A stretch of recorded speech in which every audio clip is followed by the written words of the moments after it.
Hi అండి. ఏదైతే కుప్పానికి నీళ్లు తీసుకొచ్చారో కుప్పానికి నీళ్లు తీసుకొచ్చింది నేనైతే చంద్రబాబు నాయుడు ఒక పక్కన క్లెయిమ్ చేసుకుంటున్నారు. ఒక పక్కనేమో ఎవరు మన జగన్మోహన్ రెడ్డి ఏమో అక్కడ పూజలు చేస్తున్నాడు పోయి కుప్పానికి నీళ్ళు రావడానికి కారణం మేమే అని వాళ్ళు పూజలు చేశారు. ఓవరాల్‌గా వచ్చేసి ఇద్దరైతే వాగ్వాదం నడుస్తా ఉంది. ఓ పక్కనేమో వచ్చేసి ఇంగ సోషల్ మీడియాలో కొన్ని తప్పుడు పోస్టులు పెట్టిన వాళ్ళపైనైతే గట్టిగా తీవ్రంగా ఖండించారు. చంద్రబాబు నాయుడు గారైతే తీవ్రమైన చర్యలు కూడా ఉంటాయని చెప్పుకొచ్చారు. ఏదైతే కుప్పానికి నీళ్ళొస్తున్నాయో అవి కుప్పాన్ని మన చంద్రబాబు నాయుడు గారు అక్కడికెళ్ళి పూజ చేసి వచ్చినెమ్మటే ఇమ్మీడియేట్‌గా నీళ్ళు ఆగిపోతాయనైతే చాలామంది మాట్లాడారు. తప్పుడు ప్రచారం చేశారు.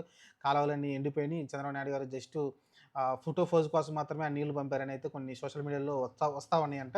దానిపైనైతే కొంతమంది స్పందించడం పైనైతే చాలా సోషల్ మీడియాలో ఎక్కువ వైరల్ అవుతా ఉన్నాయి గూడా. ఎందుకంటే కుప్పానికి నామమాత్రంగా నీళ్ళు వచ్చారు తప్ప అది పర్మనెంట్ కాదనైతే మాట్లాడుతున్నారు. దానిపైనైతే సీరియస్ అయ్యారు చంద్రబాబు నాయుడు గారు. సరే ఏదేమైనప్పటికైతే కుప్పానికి నీళ్ళొచ్చిన మాట వాస్తవం. దానిలో ఇద్దరి పార్ట్‌నర్ షేర్ అయితే ఉంటుంది.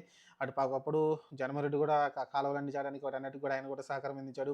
ఆ రోజు హుటాహుటిన వాళ్ళు చేసిన తప్పేందంటే, ఆ రోజున హుటాహుటిన ఏదో ప్లానింగ్ జేసి ఏదో ట్యాంకర్ పెట్టి నీళ్ళు పోసి అదేదో గేట్లు అప్పుడప్పుడు ఎత్తి అది కొంచెం తప్పిదం జరిగింది గానీ, యాక్చువల్‌గా అయితే అక్కడ గూడా పనులైతే వైసీపీ గవర్నమెంట్ ఉన్నప్పుడు గూడా పనులు జరిగినియి. టీడీపీ వచ్చిన తర్వాత ఆ పనులు పూర్తి చేసి ఈరోజైతే నీళ్ళైతే తీసుకొచ్చారు. కాబట్టి 2 ప్రభుత్వాల హయాంలో జరిగిందనుకోవచ్చు ఒక రకంగా చెప్పాలంటే.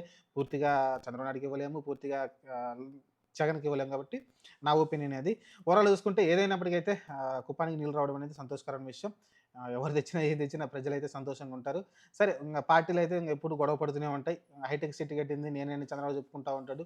సరే ఆ తర్వాత మరి ఎంత డెవలప్ అయిందో చూసాం. ఇప్పుడు 2000 అంతే కదా! 2004లో ఓడిపోయాడు.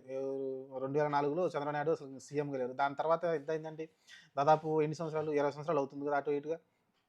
అంతే 2004 అంటే దాదాపు అన్ని 20 సంవత్సరాల కాలంలో వైఎస్ రాజశేఖర రెడ్డి చేసాడు. కేసీఆర్ 10 సంవత్సరాలు చేశారు. ఇప్పుడు రేవంత్ రెడ్డి చేస్తున్నాడు. మరి ఈళ్ళందరూ ఎంతో కొంత చెయ్యి వేయబట్టే కదా! హైదరాబాద్ ఇంత డెవలప్ అయింది. కాబట్టి ఇలా చెప్పుకుంటా ఉంటారాయన. సరే ఓవరాల్‌గా వచ్చేసి ఆహ్, ఎవరైతే కుప్పానికి నీళ్లు రావట్లేదని తప్పుడు ప్రచారం చేశారో వాళ్ళపైనైతే తీవ్రమైన పరిణామాలు ఉంటాయనైతే చంద్రబాబు నాయుడు గారైతే వార్నింగ్ ఇస్తున్నారు.